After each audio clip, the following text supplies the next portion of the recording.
বছর কয়েক আগেও সাফ জয় ছিল দেশের নারী ফুটবলের সবচেয়ে বড় অর্জন। তবে পিটার বাটলারের অধীনে আগের সব সাফল্যকে ছাড়িয়ে গেছে বাংলাদেশ। প্রথমবার এএফসি এশিয়ান কাপে জায়গা নিশ্চিত করেছে মেয়েরা। সুযোগ আছে অলিম্পিক, এমনকি বিশ্বকাপ খেলারও। এমন অর্জনে তাই নারী ফুটবলারদের জন্য আগেই পুরস্কারের ঘোষণা দিয়ে রেখেছিল যুব ও ক্রীড়া মন্ত্রণালয়। প্রতিশ্রুতি অনুযায়ী এবার এশিয়ান কাপে কোয়ালিফাই করা মেয়েরা পেলেন 50 লাখ টাকা। মূল লড়াইয়ে নামার আগে আর্থিক পুরস্কার হয়তো আফিদা ঋতুপর্ণাদের অনুপ্রাণিত করবে। তবে মাঠের প্রস্তুতিতে কিছুটা খেই হারিয়ে ফেলেছে ফুটবলাররা।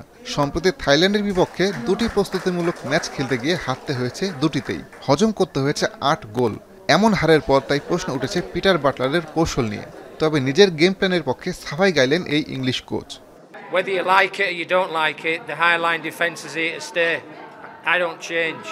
I modify, but I don't change. For 2025 was qualification for Asian Cup, Under-20s Cup, Asian Cup, and they won SAF. Now, I haven't tinkered, I haven't played around with the system. শক্তিশালী থাইল্যান্ডের বিপক্ষে পরাজয়কে সহজভাবে নিতে চান Butler. হারের মাঝেও ইতিবাচক দিক খুঁজছেন তিনি। We play our games away from home. We don't play at home. You build your fortress, you build your strength playing at home, not away. You're going to concede goals from time to time when you play against teams such as Thailand.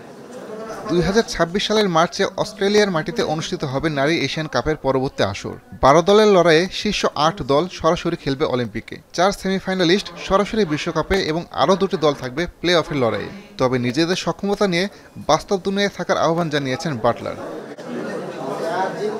Asaduzzaman Liton, এখন, ঢাকা।